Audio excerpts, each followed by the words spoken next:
So I've been toying around with this video idea for a while, but I never pulled the trigger, but the channel is now in a very good spot to do this, with straight VR hype news videos not something that I want to shill about much anymore. That's just me, it's not a statement on others. Maybe it's just me maturing my content more, maybe it's me getting older and a kid arriving literally any day now, but most likely it's a product of my privilege that I have. But honestly, since my Oculus Quest 2 review and Elite Strap test, I haven't once used my Oculus Quest 2, not even to update it. I know most of my viewers use Oculus products, so great idea for a video topic, right? But I never make videos to convince people of anything. My opinions are my own, my actions are my own, and I don't really care at all what you end up doing. I just care to use the platform that I've built to say what I want and give perspective to an issue most stay away from.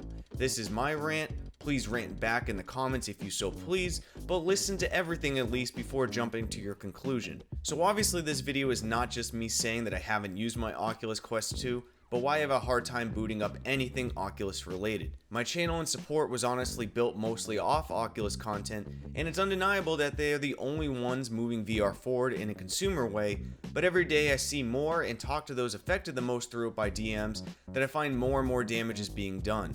By the end of this, I ask the question, does the end justify the means, and is Facebook really the most to blame here? I'd say no to both. Most of the following is just a vocal majority, and anyone who Reddits often knows all too well that vocal majorities do not always represent the actual majority, but isolated incidences rack up and tell a story. And yes, many other companies do exactly some of the things that I'm about to bring up, but that logic really hurts my brain because accepting something because many do it, well, that just doesn't help anyone, and that line of thinking is only helping the problem. But of course, the Oculus Quest 2 is solid. It's a cheap hit into the amazingness that is VR that only costs much more down the road to everybody. Ryan Engel, creator of ProPutt VR, was the catalyst for making this video, as I think he nails why VR can be so amazing. It's not about AAA moments, it's not about a monster VR game, it's the unique opportunities it creates that only virtual reality can do. I am excited when I ask if anyone actually wants to play Population 1, Pavlov, VR Chat, literally any game, because instead of just joining a lobby, I'm joining to see those people. Not just a character on the screen, but the virtual embodiment of them in VR. I feel connected to people so much in VR, where IRL, that's just hard to do in 2020 shitstorm of a year. But this feeling of a new frontier of communication and connection feels threatened to me by the growing corporatization of everything, where we own nothing, we just lease products with a discount given by giving our info.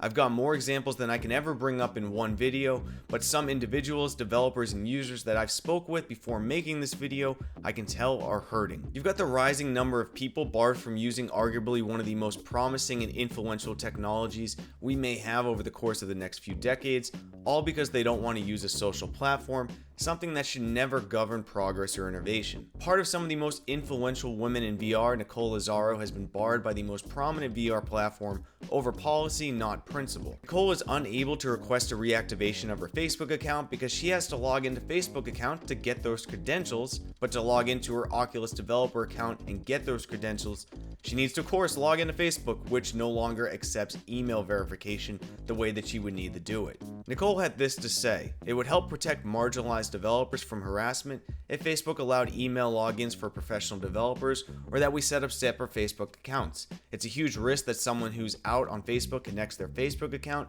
to an in-development VR app at work. They are one security flaw away from having their private life spread to the whole company. Additionally, scraping my social graph gives bad actors ways to harass me, not just on Facebook, but inside VR as well, where it will do more emotional harm. Facebook seems to be making a real push as well to take great ideas in current development and flexing them out with their own versions, basically become us or we become you, and there are a lot of examples of this. Rec Room and SideQuest are two that I know are actively having issues with Facebook, but these details are fairly behind locked doors, as both companies want to try and work things out to stay under the radar. I won't speculate much on their situations in this video, but I'm honest that I know there are problems coming. Whether this is Facebook making the Oculus Developer Hub the future SideQuest, or Facebook Horizon being a clear ripoff of Rec Room, you get where I'm going here. Then you have the big three, the most vocal of the group, who have provided some of the best and unique tools that we have in VR, that being virtual desktop, big screen, and Your Fit, with the latter two of those which I've discussed this with the most. Wireless streaming is something Oculus says that they are working on, where it's already being perfected through virtual desktop by Guy Godin, who continuously has to dip and dodge around Facebook to keep his service workable, where the user has to go around hoops for virtual game streaming because Oculus wants you on their platform using the Oculus Virtual Desktop, which is very much inferior to the actual virtual desktop app. But I want to spend more time on those latter two, and let's start with big screen and clear the air of people seeing whining, where I see control of the market that makes me nervous. Where the Oculus Developer Hub and Facebook Horizon are clear copies, Oculus Venues is that copy to big screen. For everything big screen tried to accomplish by hosting streams of real-world events, Facebook takes those amazing feats, talking 2K plus watching SpaceX, and stifles big screen notifications and directs those to Oculus Venues instead. When it comes to industry practices, of course, Oculus has Netflix, Hulu, etc. on their minds, and more services, but nothing is taken from these companies, where big screen gives a 30% cut of all transactions, something everyone knows that a digital video business really can't survive through.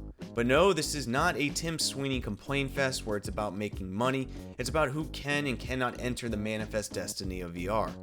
It's not that big screen is mad about the 30% cut, it's that there is not a level playing field. Netflix and others get this fee waived because even they know the fee is not feasible for a digital and virtual good. What this in reality does is make Facebook the ultimate gatekeeper of virtual reality. In this sense, Facebook is the only entity that can create the virtual business in those areas and nobody else.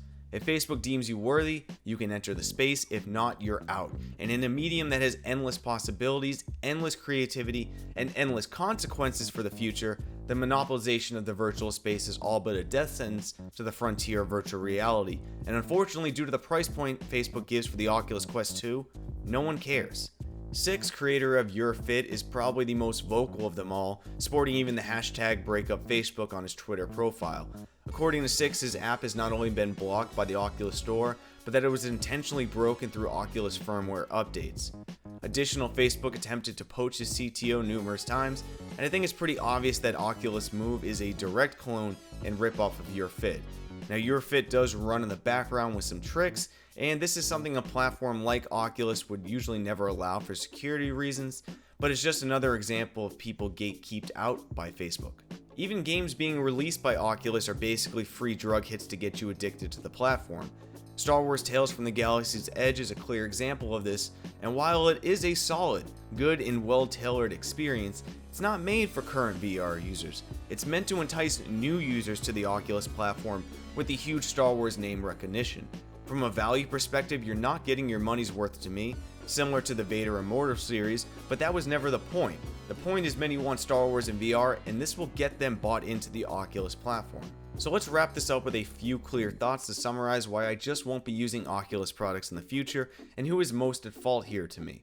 To start, I believe Facebook is becoming the ultimate gatekeeper to the virtual reality space, and will end up soon being the decider of what makes it and what doesn't to a headset near you, and that's not a future I'm willing to contribute to. I've made the analogy numerous times and will most likely be the title of this video, but the Oculus Quest 2 at the price point of $299 is the equivalent to that free try of a drug, where once you're hooked, not making you care about any of the bullshit we've talked about previously. But I'm not even mad at Facebook, because all other OEMs are equally or more to blame. Facebook is in this position because they are the only ones willing to go there. Sony, Valve, Microsoft, Apple, they all have the ability to create competition without needing ownership of the platform through data and social networking, but as of now, they aren't trying.